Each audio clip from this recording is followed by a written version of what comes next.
मित्रांनो, आपण बाहेर खूप काही शोधण्याचा प्रयत्न करत असतो, सुख, शांती, यश, प्रेम. पण आपल्याला माहीत नाही की आपल्या आतमध्येच या सर्व गोष्टी आहेत.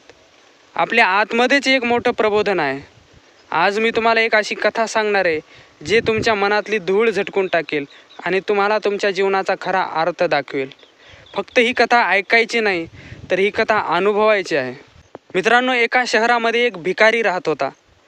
त्याच्या अंगावरती फाटके कपडे, पण डोळ्यामध्ये शांतता होती. त्याच्याजवळ एक धुळीनं माखलेली एक लाकडी पेटी होती. रोज येता जाता लोक त्याच्या जवळून जात होते, पण त्याला कोणीही विचारत नव्हतं. पण एका दिवशी एक प्रवासी त्याच्या जवळ आला आणि त्या प्रवाशानं त्याला विचारलं की ही पेटी कशाची आहे. त्या भिकाऱ्यानं सांगितलं की ही पेटी मला माझ्या बाबाकडून मिळालेली आहे, पण याच्यामध्ये काहीही नाही. प्रवाशानं विचारलं, कधी तुम्ही उघडून पाहिली का?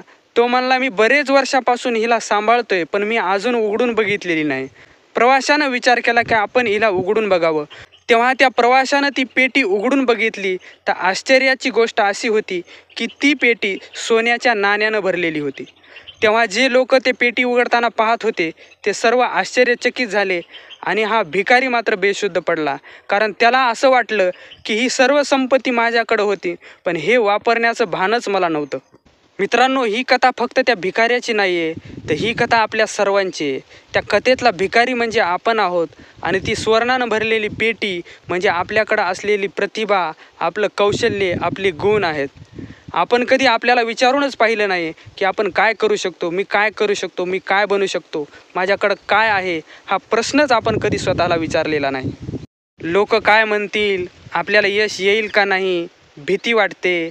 यामुळं आपण आपली पेटी उघडतच नाही आणि आपण दुसऱ्याच्या टाकाऊ शब्दावर जगत असतो.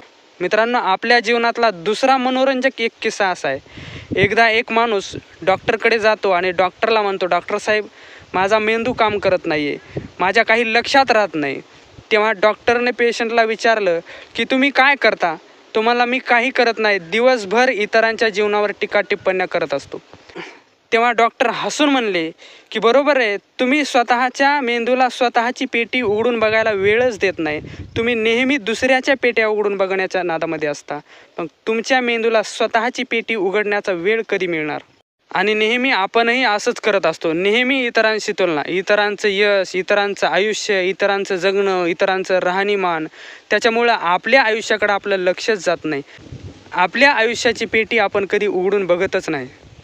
मित्रांनो, तुम्ही तुमच्याबद्दल काय विचार करताय, तुम्ही कोणासोबत राहताय, कसं राहताय, यावर तुमचं आयुष्य बनत असतं. आपल्या मनाच्या पेटीमध्ये जर नेहमी भीती, शंका, निगेटिव्हिटी हे जर भरलेलं असेल, तर आपलं आयुष्यसुद्धा तसंच बनत असतं. तुम्ही रोज जर स्वतःला सांगायला लागलात, मी सक्षम आहे, माझ्यात प्रतिभा आहे, मी माझं आयुष्य बदलणार, तर नक्कीच मित्रांनो, तुम्ही तुमचं आयुष्य बदलू शकता. मित्रांनो, आज तुम्ही फक्त एकच गोष्ट करा. एक कागद घ्या आणि त्या कागदावरती लिहा, माझ्या जीवनातील सोने. मी जीवनात काय चांगलं करू शकतो, मला कशामध्ये आनंद मिळतो, मी कोणती स्वप्न जगू इच्छितो, हे सर्व एका कागदावरती लिहा आणि आपल्या स्वतःच्या जीवनाची पेटी उघडा आणि आपलं जीवन बदलायचा प्रयत्न करा. कारण एकदा का आपल्यातलं सोनं दिसायला लागलं की आपोआपच आपल्याला जग बदललेलं दिसतं. मित्रांनो, ही कथा फक्त कथेसाठी नव्हती, ही कथा तुमच्या आतमध्ये दडलेलं सोनं दाखवण्यासाठी होती. कारण प्रबोधन कुठेही बाहेर मिळत नाही, प्रबोधन हे तुमच्या आतमध्येच आहे. फक्त गरज आहे ती धाडसानं तुमच्या आतली पेटी उघडण्याची. मित्रांनो, हा व्हिडिओ जर आपल्याला आवडला असेल तर नक्कीच या व्हिडिओला लाईक करा आणि असेच प्रेरणादायी व्हिडिओ पाहण्यासाठी चॅनलला सबस्क्राईब करा आणि हा प्रेरणादायी व्हिडिओ आपल्या मित्रांनासुद्धा शेअर करा. चला तर मग भेटूयात पुढच्या व्हिडिओमध्ये. थँक्यू, धन्यवाद.